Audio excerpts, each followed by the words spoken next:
Good morning. So I wanted to bring you down to the basement to give you an update on where things stand with the things that I started in early February. And it's a combination of some tomatoes, some ground cherries, and some sweet potatoes that I rooted from last year's plants. And so a couple of things going on that I wanted to give you a heads up on, and things that I'm trying to deal with, and hopefully we'll be able to overcome, or at least maybe they won't be as much of an issue as I think they could be. So first off, the ground cherries that I planted Aunt Molly's ground cherries, and just one that was generally called husk cherry. So anyway, what I'm seeing on both of these is under this light, which seems to be working really well for my tomatoes, the leaves are a little on the yellow side. And I don't know if that is typical. I can't really remember. Usually I've had a harder time starting ground cherries. And this time I put them on top of a heater pad that I actually made with a light bulb. And well, I won't get into that right now. I did a video on it earlier. But they started just great on that. I kept it about 80 degrees, and the ground cherries almost all germinated, and so they did well to begin with. But when they came out, they had this sort of yellowing of the leaves. Now this is potting soil that I purchased, and it should be. And I had started them in my seed starting mix, but I transferred them into potting soil fairly early. And so they should be getting nutrient from that potting soil. I don't know. They haven't really darkened up too much. The lower leaves are starting to darken up, but the top leaves are still a little on the light side. I'm not sure. I mean, maybe that's a deficiency of some sort in the potting soil that I used. It wasn't a potting soil that I made for myself, so I don't really know. I may have to add something there, and I'm going to try and figure that out. I haven't figured it out yet. But the tomatoes are doing really well in exactly the same potting soil, exactly the same kind of setup. This is a Lucky Cross tomato, and it is just cruising along. I do have a little bit of curling of the leaves, which on some of them, but not on most of them. And I think what's happening there is I sometimes will forget to evenly water them. And so I've got a fan that comes on in the middle of the day and gives them a little bit of motion to kind of prepare them for being outside. But I think some of the ones, I've rearranged them now, but some of the ones that were sitting closer to the fan were kind of drying out around the edges of the leaves, and I wasn't watering them quite enough. And so I need to be a little better about that. But it also could just be differences in type and how they're dealing with the situation down here. Here's a green zebra that is doing really well too. So anyway, it's just happy with the tomatoes. They're getting a little large though for some of their pots, and I have transplanted some of them into yogurt containers at this point to give them a little more growing space, but they may get a little too much root mass in there before I get them in the ground. Not that that's going to be a big problem in the long run, but just they'll probably be a little bit pot bound by the time I finally get them out there. I am just impatient in the spring, and I just had to get something going in, I guess it probably was early February that I planted these. So I think we're looking at about 6 or 7 weeks old for these tomato plants right now. One of the cool things that I managed to get started was some eggplant that I had not been having very much luck with germinating, but I really loved this eggplant from last year, so I saved a whole bunch of seeds from this, and the germination rate was terrible. I think I was probably looking at I tested probably 50 seeds before I finally got one to germinate. So what I ended up doing with these was I spread out a whole bunch of them into a flat tray. It didn't have to be very large because I knew most of them weren't going to germinate, and I just kept it moist. Let me show you it was just actually a takeout container that I used. It was basically just like this, and I put a cover on it and just a whole bunch of seeds. And I probably put out 200 seeds in this thing, and 6 of them germinated. And at this point, I've got several that look like they're actually going to do all right. So I'm really happy about that because I loved this eggplant last year. I think it was an Asian bride eggplant, but I'm not 100% certain. So I'm growing a few others, including the Asian bride, separately, so that I can compare at the end of the season, so I'll know exactly what I was planting. So another thing that I've been doing, these so we've got, I had sweet potato clippings from last year's plants. I rooted them over the winter, and then I potted them up once again, I think it was early February or so. And they're starting to get a little long, and I had to transplant them because they were getting pot bound in the smaller kind of the 3-inch pots that I was using. I think they're still going to be a little pot bound when I finally put them in the ground.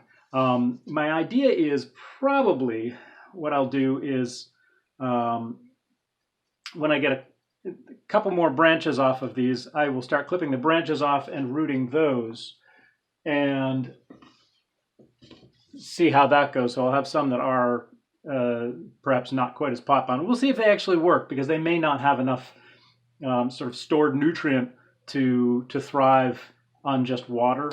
And I might need to either think about some sort of supplement for them there. I'm not entirely sure, so I'll be looking into that. But I was noticing that the leaves were getting a little wilty, and it wasn't because of lack of water. And when I popped the thing open, pulled out the roots on a few of these, I noticed that they were all twisted up in there. So these sweet potatoes, they like space, and so there's only so much that you can do getting them started inside and give them enough root space with a limited number of square feet under your grow lights. So anyway, that's something that I'm trying to deal with right now. I'm hoping that they will persevere, and that the slightly larger pots that I provided will give them a little bit more space, but we've got a while before I can start putting the sweet potato plants in the ground.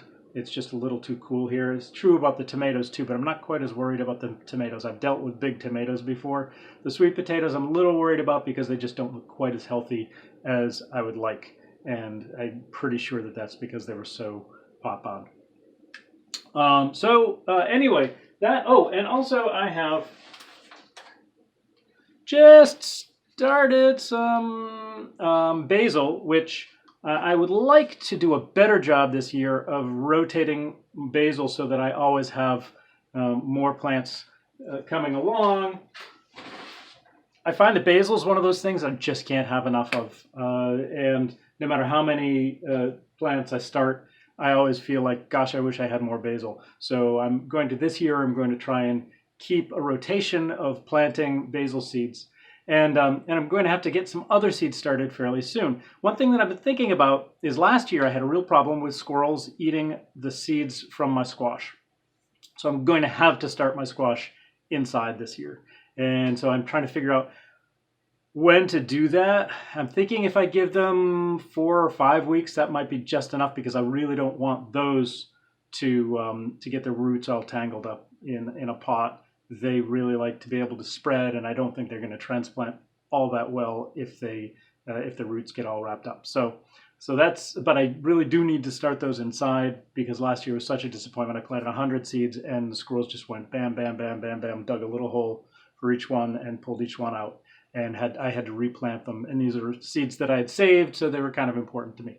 So I don't have a whole lot of those same seeds left, and it ended up just not working out very well for me last year. So I didn't end up saving new seeds from one particular plant that's kind of important. So I need to start those inside. It's going to be an interesting experiment. Probably be another few weeks before I feel comfortable starting those so that they will be ready to go out at the right time. So I might also try putting some of those underneath milk bottles and starting them that way outside, and hopefully the squirrels won't get to them, but I'm not going to risk 100 seeds like I did last time. I'm going to probably just put a few under there and just use that as an experiment and do a few different experiments to see how that all goes.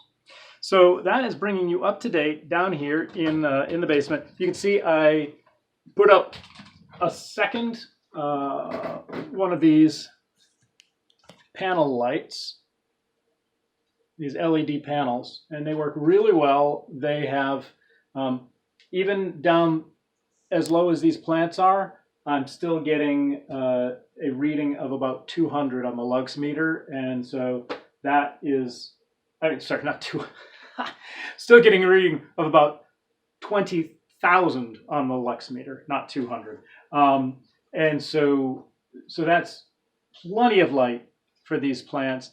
It's not as much as they would get if they were out in direct sunlight, where you would probably be seeing, on a sunny day, upwards of 100 on your lux meter. But this is just fine for starting things inside. In fact, it's more than many people have. And underneath my I've got another couple of LED tubes over here that I just have some stuff a little closer to. And when you're down here and reading the lux reading, you're getting more like 4,000, 4,500 on the lux meter.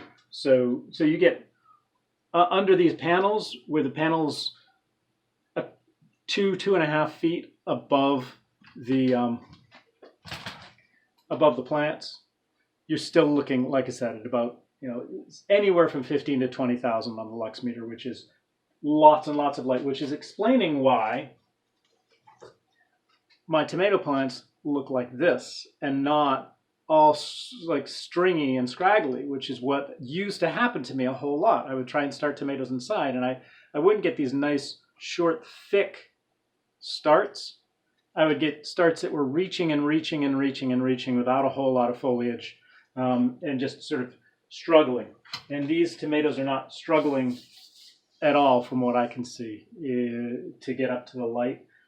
So it's funny, because I noticed that when I grow them under powerful lights like this, they stay shorter for longer, which is really handy in the basement. They do bush out a bit more, but they stay shorter for longer. So you don't end up with tall, weak plants, which when you take and try and put them out, they're likely to break when you're trying to plant them. These are not likely to have any problem at all with weakness when I put them outside. Also, I've had the fan on a couple hours a day, and that gives them an extra boost. It helps to make them stronger and make them ready to face wind and all the natural forces that they will be having to deal with when they get outside in maybe 6 weeks or so. So anyway, that is my update from the basement. I hope you are having an awesome day. I hope you're getting some of your seeds started. I hope that this is going to be a really abundant spring for you and summer. I'm looking forward to it myself. Can't wait to get outside. Last week was a real treat with some warmer weather. So thanks for subscribing. Please drop me a thumbs up, and I would love to see you on the Food Forest Garden Club website, foodforestgardenclub.org, where we get together in person and we chat regularly. We've been doing plant swaps and seed swaps by mail, and some people are close enough so I can actually do this physically, give them some of the things that I have and get some things from them. And it's just been a really great resource for all of us. So if you're interested, check it out. We're having a great time there. In the meantime, hope you have a great day and enjoy some fresh air. Thanks.